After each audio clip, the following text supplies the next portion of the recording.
Sure, la tua radio.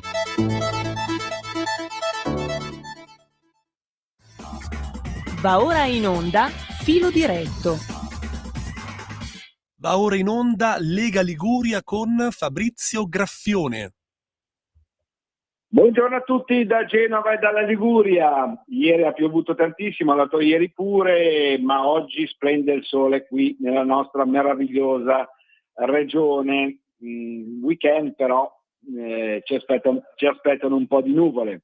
Vabbè, andiamo avanti, è inverno e giustamente è così. Ma passiamo subito al nostro primo ospite della mattinata, che è il nostro senatore ligure Francesco Bruzzone. Ciao Francesco, ci sei? Ciao, buongiorno a tutti. Allora, bentornato qui su Radio Libertà, ti ringraziamo per la tua disponibilità, sappiamo che sei sempre in giro sul territorio a lavorare per la Lega, per le nostre idee e anche noi dobbiamo un po' fare un paio di ragionamenti sulla soluzione in via definitiva decisa ieri pomeriggio dai giudici della Corte di Cassazione nei confronti di Matteo Salvini, allora ministro dell'Interno, accusato di sequestro di persona, ammissione di atti d'ufficio per la vicenda Open Arms. Difendere i confini non è reato, ma è un dovere. E io a caldo appunto volevo da te un'opinione su questo e poi volevo fare insieme a te un'altra riflessione. Tanto grazie. Ma guarda, di commenti ne sono stati fatti tanti fra ieri e oggi e quindi la prima cosa che dico è una soddisfazione anche di tipo personale rispetto a un'avventura che non doveva esistere. E quando dico non doveva esistere, faccio testimone anche di fatti, di una situazione che ho vissuto personalmente, perché chi fa attività politica e chi fa anche attività di carattere amministrativo pubblico, in questo caso a livello addirittura ministeriale, e lo fa spesso e volentieri a suo rischio e pericolo, ma lo fa in funzione di un mandato che gli è stato dato dagli elettori, dalla gente, dal popolo, ecco. Però nel momento in cui tu eserciti questo tipo di attività, qualcuno dice che hai fatto qualcosa, sostiene che hai fatto qualcosa che non dovevi fare, e poi la valutazione spetta al Parlamento. Io sono testimone diretto di quando abbiamo votato se mandare o meno Salvini a processo in aula al Senato. Io c'ero e ho visto bene in faccia, ricordo ancora adesso, tutta quella parte politica che palesemente ha fatto una scelta diversa rispetto a quella che deve essere la scelta oggettiva e realista. Io penso che anche loro sapessero che stavano facendo una cosa che non doveva essere fatta e hanno votato per mandare Matteo Salvini a processo. La responsabilità politica che io do proprio rispetto a questi fatti, a quello che è avvenuto, a quella parte politica lì, è quella di aver palesemente dimostrato di voler usare la magistratura per fini politici. Io non commento, non mi interessa, non voglio neanche espormi rispetto a critiche nei confronti della magistratura, perché c'è in corso un dibattito molto ampio nel Paese anche in funzione delle riforme che abbiamo recentemente avviato e che saranno poi oggetto anche del referendum, come tutti quanti sappiamo, ma questo è un discorso a parte.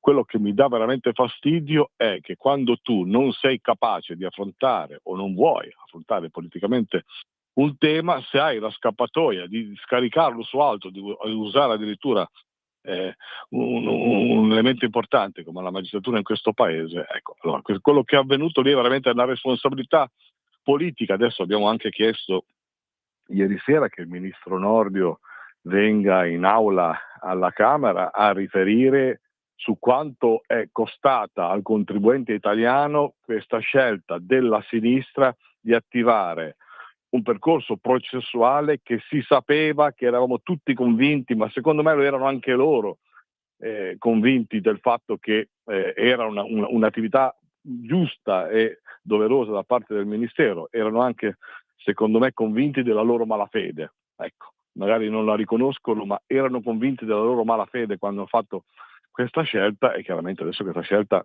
oltre ad avere dimostrato che certe cose si possono fare e che quando tu fai il ministro in questo paese hai anche la responsabilità di amministrare e di fare le cose, possibilmente le cose giuste, cioè soprattutto quelle sulle quali tu hai fatto delle promesse, delle proposte elettorali, insomma adesso viva Dio, dobbiamo anche chiudere quella partita lì, cioè per fargli capire bene a questi signori giustizialisti finti, strani, non voglio, ho difficoltà a dare altri commenti, che insomma anche la gente adesso deve un po' svegliarsi, perché non si può più andare a credere a queste barzellette che ogni tanto si inventano quando non hanno argomenti politici. Lì ne hanno pochi e poi addirittura arrivano a far sperperare un sacco di soldi o a intasare, ecco, perché la magistratura che si è occupata a lungo di questo fatto poteva occuparsi magari di altre cose, soprattutto magari anche in aree del paese come quelle della Sicilia, di Palermo, dove mi pare di capire che di lavoro lì ce ne sia veramente tanto, e forse sicuramente concretamente più, fra virgolette, serio rispetto a questo inutile percorso processuale che c'è stato. Allora, senz'altro mi sembra che l'accusa fosse a dir poco vergognosa e paradossale, ma con te volevo fare un altro tipo di riflessione. Ecco, come è stato detto anche ieri sera, mi sembra, ho sentito una trasmissione televisiva del Debbio su Rete 4, insomma, un processo politico, di una certa magistratura politicizzata. L'ha spiegato molto bene anche Palamara, in tal senso ci sono gli atti, ci sono i documenti, ci sono anche le registrazioni, le intercettazioni, eccetera. Ecco, secondo me io la vedo un po' così. Sono contento per Matteo Salvini, anzi contentissimo, solidarietà qua dalla Liguria ovviamente, però se fosse stato condannato Matteo Salvini sarebbe diventato un martire e chiaramente con un martire la Lega dal punto di vista dei voti si sarebbe avvantaggiata senza dubbio. Ecco, mi viene un po' da sorridere sul fatto che non è che sia stato assolto anche perché non si voleva fare di Matteo Salvini un martire e quindi far guadagnare voti alla Lega.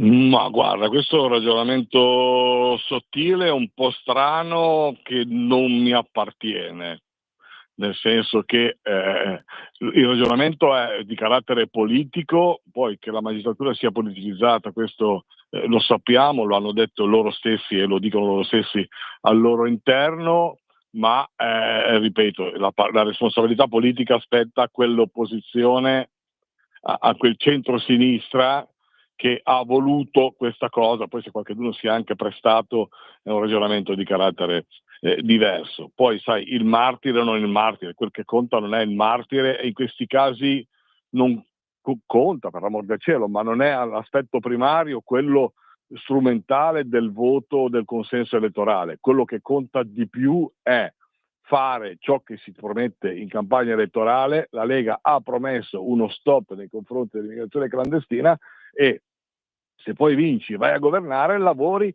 per quello. Oggi il dato politico concreto è che si può, è legittimo fermare l'immigrazione clandestina e difendere i propri confini. Questa è la cosa legittima, e qui io lancio adesso bisogna farlo anche un po' di più rispetto a quello che viene fatto fino ad oggi, quindi non è una critica al governo, ma è un impegno tutti quanti, perché forti di questa sentenza, di questa chiusura, e siamo tutti felici anche per l'aspetto di carattere personale di Matteo Salvini, ma la sfida è sul futuro. Si possono fare queste cose, l'Europa forse piano piano sta iniziando a capire, mi pare che il Parlamento europeo ieri ha dato un segnale importante anche in questa direzione, e quindi una boccata di ossigeno, e se vogliamo anche di soddisfazione, che va oltre la soluzione di Matteo Salvini a questo processo, ma questo auspicabile e forse che si è avviato verso una concretezza, cambiamento delle linee politiche anche di carattere europeo, è una soddisfazione per la Lega, perché io, tutti sapete che sono un po' un vecchio della Lega, è una vita che noi facciamo questi tipi di battaglie, sono 30 anni di battaglia e di proposte, abbiamo sempre anticipato i tempi, prevedendo che sarebbero successi dei casini su questo tema, e oggi ogni tipo di segnale positivo che arriva è ben accolto e debba servire da rilancio. Quindi se da una parte l'Europa rompe un po' meno le scatole e dall'altra parte noi, forti di questa sentenza, ci impegniamo di più per andare a dare non soltanto sicurezza ma anche un po' di serenità agli italiani rispetto a quello che sta succedendo nel nostro paese sotto gli occhi di tutti, credo che questo possa essere un momento positivo, e quindi affrontiamo anche il Natale sotto tanti aspetti forti di questa nuova iniezione di energia che è arrivata. Ora quindi potenziare rimpatri e respingimenti, ma cambiamo un pagina perché abbiamo ancora un paio di minuti con te, Francesco, e Sì. passiamo all'autonomia. Tu hai citato, sei un vecchio della Lega, vecchio tesserato ovviamente della Lega, e il ministro Calderoli si è dato molto da fare, ha ottenuto anche dei risultati, è venuto anche qua a Genova in Liguria per presentare l'autonomia differenziata. Ecco, a che punto siamo, Francesco? Diciamo che è un percorso, lo dice uno che è entrato in Lega nell'ottobre del 1990, è un percorso lunghissimo che è durato tanti anni, che sta durando da tanti anni, che fa emergere un primo dato, che la Lega su questo tema non molla, perché noi siamo per il territorio, per l'autonomia, per rispondere il più direttamente possibile a quelle che sono le esigenze della gente e avvicinare le istituzioni alla gente e quindi conseguentemente anche le competenze. Il procedimento ultimo, che è quello dell'autonomia differenziata, ma questo in direzione, consentimi di esprimere la soddisfazione che parte da qualche anno fa, quando ero in consiglio regionale, che la Liguria è nel pacchetto delle regioni che sono in prima linea adesso per portare a casa un po' di competenza. Ha fatto un capolavoro Calderoli, ma ha fatto un capolavoro la Lega, perché questo è uno dei punti fermi del programma di governo. Ritorno a quello che dicevo prima e chiudo. Tu hai le elezioni, prometti, scrivi un programma, prima abbiamo detto che fermiamo l'immigrazione clandestina, nel programma c'era anche il discorso dell'autonomia e il risultato adesso piano piano sta arrivando con tanta fatica, ma con la dimostrazione del fatto che su questi punti fondamentali per la Lega non dobbiamo mai mollare. Benissimo, allora ti ringraziamo, ti auguriamo una buona giornata e buon lavoro. Ciao Francesco. Grazie, buona giornata a tutti, grazie.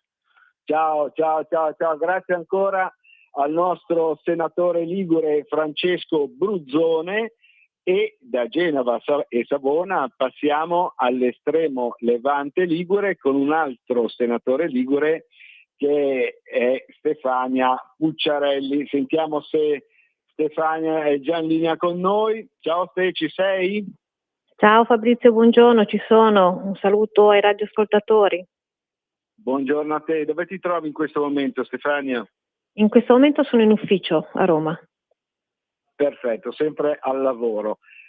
Allora, volevo commentare anche con te la soluzione in via definitiva da parte del giudice della Corte di Cassazione di Matteo Salvini, e poi riflettere un po' anche con te, anche un po' sul dopo, sul futuro, rispetto a questa sentenza che mi sembra, anzi è senz'altro molto importante, sia personalmente per Matteo Salvini, ma soprattutto per noi leghisti e per milioni di italiani. Dicevamo con Francesco Bruzzone, ora potenziare rimpatri e respingimenti. Intanto questa sentenza ha sancito un principio sacrosanto, che di fatto un Ministero dell'Interno nel difendere quelli che sono i confini nazionali non commette un reato, perché questo è stato sancito con la sentenza di ieri. Sembra quasi una cosa scontata, perché di per sé dovrebbe essere scontata. In realtà con 4 anni di processi ai quali è stato sottoposto Matteo, questo principio molto probabilmente così scontato per qualcuno non era. Ricordiamoci che di fatto quello che era l'accusa nei suoi confronti era l'accusa di sequestro di persona, quindi lui rischiava realmente di dover fare diversi anni di carcere se di per sé veniva confermata una condanna. E all'origine di questi processi, a parte quello che sono state le procure che hanno fatto partire tutto questo iter, grazie anche ad alcune ONG, quello che è stato poi il punto cardine è il voltagabbana dei 5 Stelle, che nonostante le decisioni intraprese da Matteo Salvini allora erano concordate con in modo particolare l'allora ministro Toninelli e il presidente Conte, perché erano tutte scelte e decisioni prese in accordo tra loro, perché comunque la parte dell'arrivo di un'imbarcazione per quanto riguarda la competenza del Ministro delle Infrastrutture, e la parte invece dall'approdo sul nostro territorio nazionale è del Ministero dell'Interno. Quindi di per sé erano tutte azioni concordate. Nel momento in cui c'è stato il cambio di governo, di fatto c'è stato anche il cambio di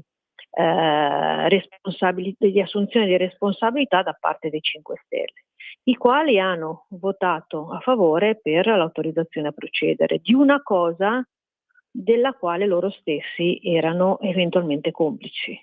Quindi dal punto di vista morale è una cosa che non si può di fatto ignorare, è da condannare in modo netto, anche perché tu non puoi per un egoismo di poltrona sottoporre una persona a dei processi che lo possono portare a dover andare in galera semplicemente per una questione tua di egoismo politico, e ripetendo il concetto che di fatto Matteo ha solamente espletato un mandato che gli era stato allora conferito dagli elettori.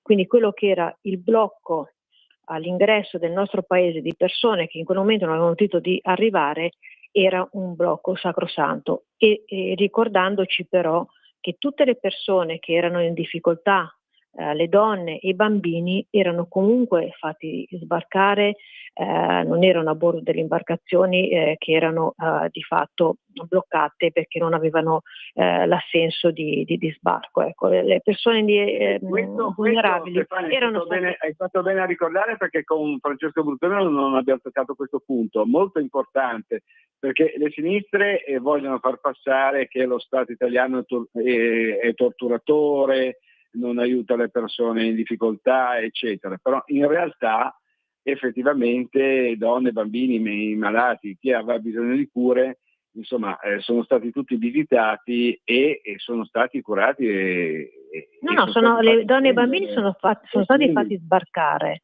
Le persone bisognose di cure hanno ricevuto le cure, e dove c'era necessità sono state fatte sbarcare. Ti posso dire di più, io già allora ero presidente della Commissione diritti umani. Io ogni volta c'era una questione legata a un possibile sbarco, mi sono sempre accertata delle situazioni a bordo, se c'erano state richieste e quant'altro, il governo ha sempre provveduto.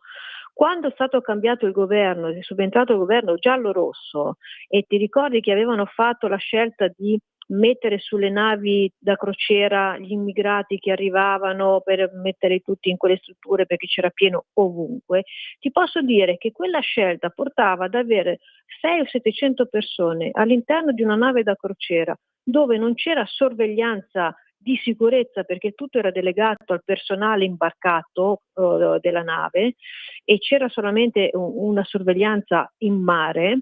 E ti posso dire che in quelle occasioni ci sono stati dei morti. Io in modo particolare ero andata ad accertarmi per un ragazzino che era morto prima che intervenissero con le cure, capissero che questo ragazzo aveva necessità di essere portato velocemente in ospedale. Questo ragazzino è morto. Questa cosa è passata pressoché in sordina. E quindi ecco, se ci sono stati dei morti, ci sono stati con il governo giallo-rosso, non con il governo dove Matteo Salvini era il ministro dell'Interno. Sì, infatti è un aspetto molto, molto importante da sottolineare anche questo. Ma abbiamo ancora soltanto un paio di minuti con te, quindi anche con te volevo parlare di un altro argomento, cambiare pagina e tornare un po' qua sul nostro territorio ligure, dove la sindaca di Genova, Silvia Salis, ne sta combinando più di Carlo in Francia. metaforicamente ovviamente. Insomma, proprio c'è anche la questione del bilancio del comune di Genova, capoluogo ligure, e insomma si aumentano le tasse, insomma non sono a fare altro che aumentare le tasse. IRPEF al massimo, si è tolta la gratuità per gli anziani dopo le 9:30 di poter viaggiare gratuitamente sugli autobus, si vuol mettere una tassa d'imbarco addirittura qua dal porto di Genova, con conseguenze inerrorabili, perché anche perché tutti gli operatori del settore marittimo hanno rifiutato questa cosa, dicendo che noi non siamo esattori del comune di Genova. Ovviamente una tassa d'imbarco che era stata sconsigliata proprio anche noi dalla Lega già da anni, e non è mai stata infatti applicata dal centrodestra, un aumento dell'IRPEF, ribadisco, al massimo. E insomma qui è già domani, ma qua che lo slogan di Silvia Salis in campagna elettorale è già un domani pieno di tasse, ecco, senza parlare poi della sicurezza che è peggiorata, ovviamente. Questa è la letterina di Natale che Silvia Salis invierà tra poco ai genovesi, un incremento di tasse, e a questo devi anche aggiungere il fatto che lei ha disapplicato quello che era l'accordo per le locazioni agevolate, quindi quel patto tra locatore, tra affittuario e proprietà di casa per avere un affitto agevolato a fronte di uno sconto sulla tassa sull'IMU pagata ai comuni. Quindi lei ha di fatto tolto anche questa possibilità, quindi ha portato l'IMU all'aliquota massima, quindi un incremento di tasse a 360 gradi con una diminuzione dei servizi anziché a fronte di maggiori servizi. Ma d'altra parte, se tu consideri che spende la cifra, mi sembra 1 milione di euro per lo spettacolo dell'ultimo dell'anno con cosa sono i pinguini, come si chiamano, che non me li ricordo, più spende parecchi soldi per le consulenze legate ai diritti delle persone LGBT. Ma i diritti sono diritti, cioè tu non puoi prendere un consulente solamente per andare a focalizzarsi su quelli che sono i diritti delle persone LGBTQ+, perché i diritti sono uguali per tutti. Una cosa l'altro parlano 200.000 euro per questo consulente, non si capisce bene perché. E che cosa debba fare? Nel comune di Genova, ricordiamo, la seconda o terza azienda della città, della città capoluogo ligure, non si riesce a trovare qualcuno in grado di... Esatto. Oltretutto, lo spettacolo che lei pagherà per l'ultimo dell'anno sarà uno spettacolo per i genovesi. Si è tanto criticato Giovanni Toti quando l'ultimo dell'anno era con la rete Mediaset, e dove lo spettacolo era visibile per tutti gli italiani ed era veramente bello, quindi era anche un biglietto da visita per la città di Genova e per tutta la Liguria, per tutta l'Italia stessa. Ecco, la differenza la vediamo in queste cose.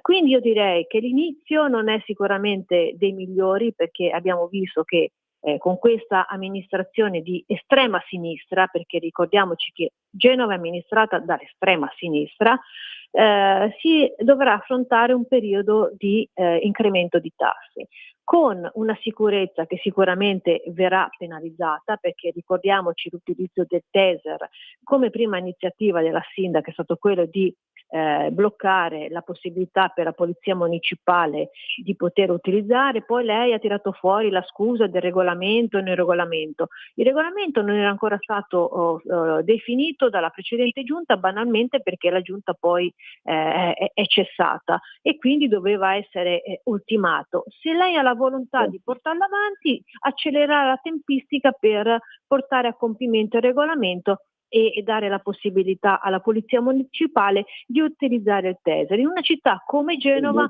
che ha delle zone come quello che è tutto il tema, lo sappiamo bene, alcune zone che sono più difficoltose, che di fatto avere la possibilità dell'utilizzo del taser, che ha tutto un processo prima di venire utilizzato, quindi non è un'arma così che uno utilizza come vuole, è una possibilità per un agente di poter intervenire proprio per garantire l'ordine e la sicurezza pubblica. Ecco, Genova ha già cambiato il nostro faccia. tempo a disposizione, Stefania, ti devo bloccare, è terminato perché devo dare la regia su Milano. In sintesi, Genova con più tasse e 0 taser e quindi meno sicurezza. Meno sicurezza. Grazie e auguri di buon Natale per tutti. Sinistra, andiamo avanti così. Ti ringraziamo, ti auguriamo una buona giornata e buon lavoro. Ciao Stefania. Grazie, buona giornata. Grazie ancora, scusami per il blocco, ma ci sentiremo sicuramente con il nostro senatore ligure dello Spezzino, Stefania Pucciarelli, in un'altra puntata, e io auguro a tutti un sereno Natale e buone feste, e ci sentiremo credo a fine dicembre o l'anno prossimo. Da Genova e dalla Liguria è tutto, linea a Milano da Fabrizio Graffione.